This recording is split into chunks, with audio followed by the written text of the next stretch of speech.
We are back at Roswell 70th anniversary, of course, and we're with Professor Frank Kimbler. You got it. See, he's a professor. I called him doctor. At the New Mexico Military Institute right here in Roswell. And, and he is fascinating because he's actually gone out to the, they call the Roswell crash site, which, as we keep telling people, isn't really in Roswell. It's 75 miles from here.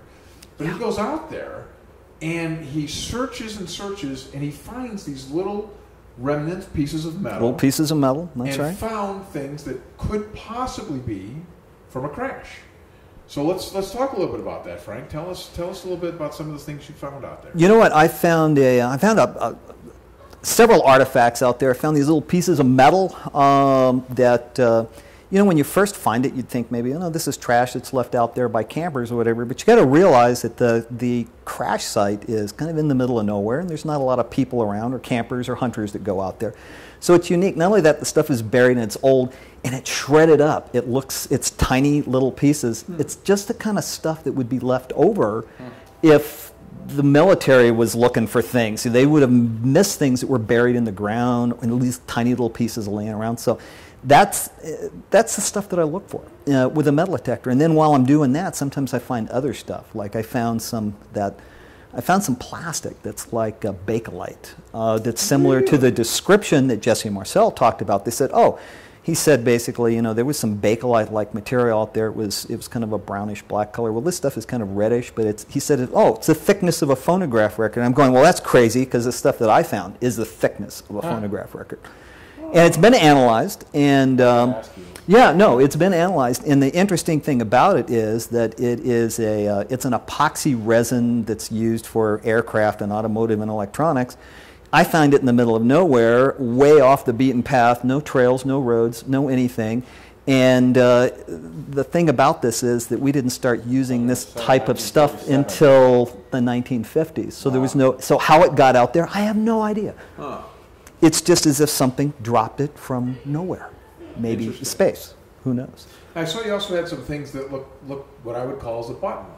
Like they're metal. I have found some little round, they're buttons from military fatigues. So people can't come back and say, well, the military was not out there, because I can say, yeah, then tell me why I found 3 military buttons that are dated from the late 40s, early 50s. The military was. Say, the military was here, so. No, but you know, when you find an aluminum fatigue button, that's something that they used in the military, and that was something that was there. So yeah, it would be nice if it was stamped, you know, made in the USA, but it's not. That's proof that at least we know those guys were there. Sure, they were.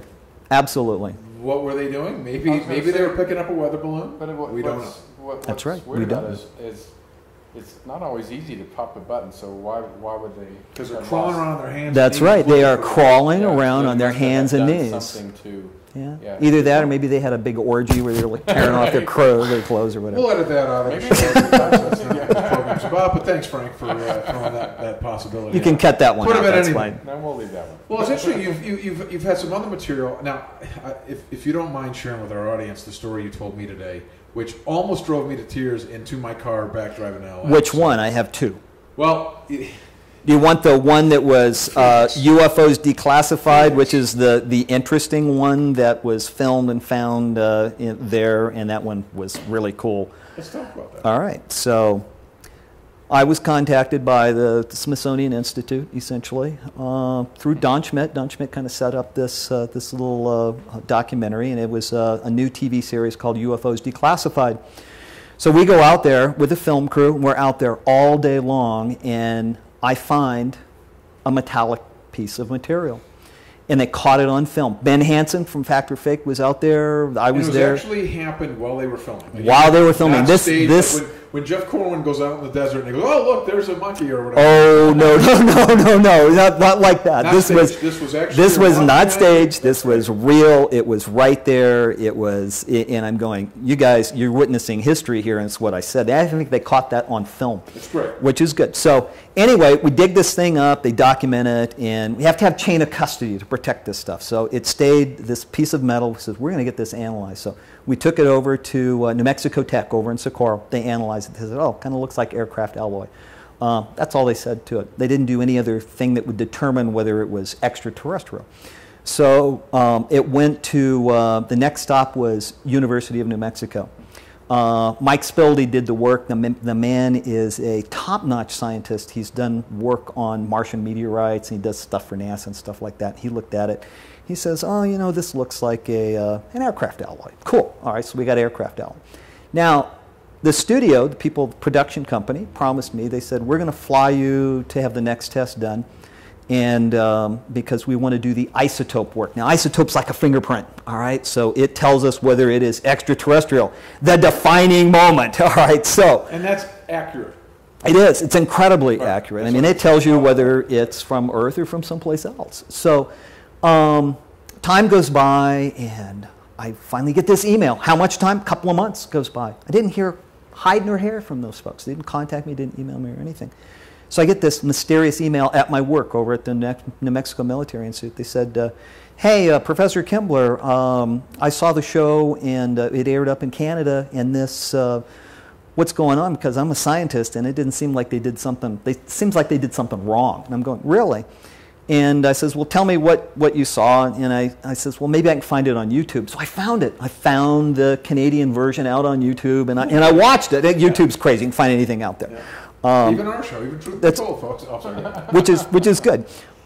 So I watched that, and I'm going, well, this is insane. They did they showed all the tests that was done, and then we get to Trent University in Canada, and I'm going. Guy's name was Gaylord something or other, their chief scientist in charge of doing isotope work, and he runs all this tests, and then it comes back and it says it's not extraterrestrial. And the isotopes show that it's from Earth, and we took Frank's suggestion, we ran a tin can, and we ran aircraft alloy from the time, and we ran some standards, some things, scientific standards, and they said, oh, you know, it all shows from Earth. And I'm going, okay, this is neat. What's it made out of? So that was my question. So I call up the university, and I get Gaylord on the phone, and I said, can you tell me about this? He says, well, yeah, it's not extraterrestrial. I says, I know that. I'm the guy that found it. Yeah. And so we started talking. I says, well, what else did you find? And he says, it had a high percentage of molybdenum in it. And I'm going, molybdenum? And I says, is this an error? Because I knew already that something was up. And he says, no, it's no error. And I says, well, can I get the data? We don't even know what that is. Yeah. So all right, molybdenum. Yeah. All right, molybdenum. Okay, periodic table of elements. You start from the beginning with hydrogen, helium, lithium, beryllium, boron, carbon. Sound like a scientist, right? Is this uncommon to find in metal? No, because we have things like molybdenum steel that used to be used for bicycle frames and things like that before they switched to aluminum. But molybdenum is used as a hardening agent for steel alloys, especially for things like steel clippers and things like that you would use. It's made to make things extremely hard, and and it's also used as a lubricant. So it has various uses for it. It's mostly used for steel. So it's a neat alloy. It's out there. It's one of the elements that we have. We make things out of. Viagra too. No. Oh, sorry. No, that's in. Well, you said, what are you doing? No. Never mind. Go ahead. It's okay. Viagra. He's going off tangent here somewhere. So. Well, you started the orgy then. See what caused it? Okay. So getting back to the story. Now you got me all flustered here. Let's look at this. It's okay. You got me thinking about Viagra. I'm 61, so now you got me thinking about it. So, all right. So let's get back to the story. So, I asked Gail. I asked the scientist there. I says, "Well, can I get the data?" And he says, "No, I can't give it to you." So Don Schmidt, I contacted him because he made the original arrangements, and I think he said he threatened him with a lawsuit, and I had it within 24 hours. It was in my hot little hand. And I got to reading this, I'm going, oh, here's a little diagram across the top, and it said basically, yeah, it's not extraterrestrial, it's from Earth. And then I see this 3% molybdenum, and I'm going, oops, no can do. We can't put 3% molybdenum in an aluminum alloy. It won't work. We tried it in World War II. It didn't work. It makes it really brittle. The aluminum flies apart. So we can't make it. And we can't make it today. It is technically an impossibility. Now, I knew that because I've been playing with, I'm not a metallurgist, I'm a geologist, but there's only certain ways that you can do things on Earth, and that's one of them. You just can't mix it together. It won't work. That's interesting, then. It is. So, here comes the good part. We have an enigma. Right. The enigma is we have something that basically has a signature that it's from Earth, but we have something that can't be made on Earth. That's the big however question. That is a problem. Now, you ready for this? Here's the good part. We asked the studio, where is the sample? Since I wasn't there to protect it, and neither was anybody else that was on that trip. The end result, this is what they told us. We don't know, it's lost. Cut the cameras. This is what happens with every piece of evidence, every piece of thing, every piece of footage, everything goes missing. Which brings me, unfortunately, I don't even want to say this. It's gone, don't cry. Yeah, there's something else that, I believe you had another piece that you sent over to Phoenix. Yeah, I did. How'd that work out for you? Okay. First piece I ever found was called AH1 because it was anthill. AH1 stands for anthill. So found it in an anthill. About had a heart attack when I found it. I'm going, oh my God, I was out here for like 6 days looking and I find this in an anthill.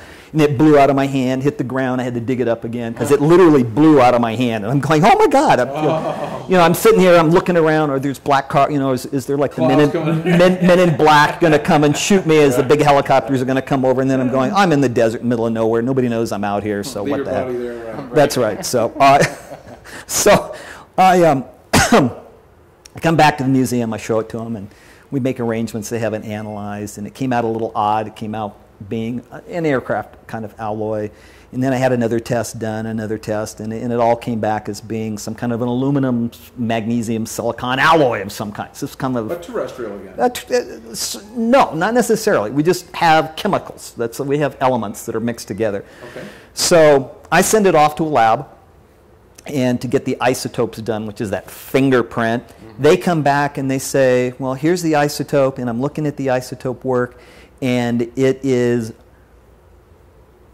suggests that it might be extraterrestrial. But their analytical work that they did at the lab was not very precise, and the error factor was really big, and this thing was right at the edge of the bottom part of their errors for their analytical stuff. Yeah. If this is extraterrestrial, could this be like a meteorite or something? No. It could not. Well, how do you know now? Because it's Because you say so? Because of what? No. Well, meteorites are either they come in various varieties. There are none of them that are made out of aluminum. So they're made out of iron, or various concentrations. There's been some iron-copper meteorites or iron-nickel-copper meteorites that have fallen to Earth, but not an aluminum meteorite. Doesn't happen. So then either we have the first ever aluminum falling from space, Right. or perhaps this is created elsewhere.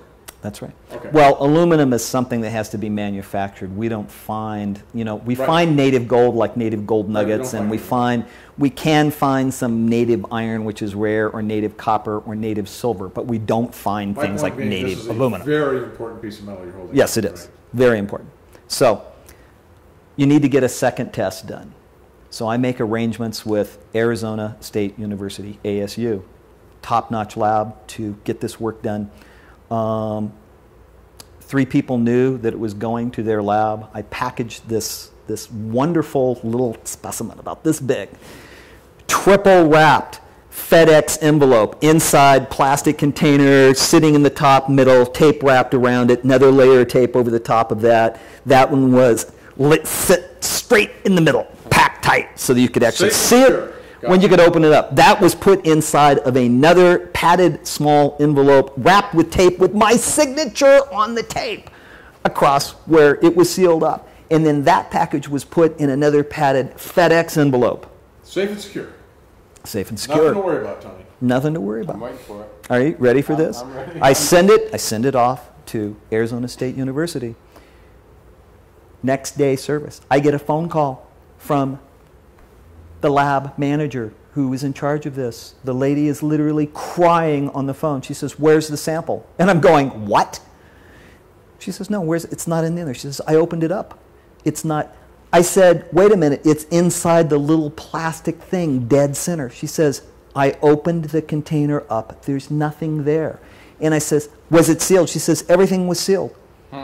And they said it was, she says, "Well, it sat in her mailroom for like an hour." Now, I had Alejandro Rojas mention something to me when I told him this story, because he knows it very well. He says, "I know some people that said there's like some ultrasonics that you can use to open up packages. You don't even know they're open. You can just scan through it, scan it with ultrasonic. It sort of melts the glue. You can peel it back, take whatever you want, seal it right back up again. I don't know whether that's true, but guess what? So now we have... This piece is missing. Piece is missing. Now I still have a little piece of it left that we can analyze, but now I'm not making any more mistakes. I'm tired of this. Yeah, I'd wear it around my neck and walk up and say, test it from my chain.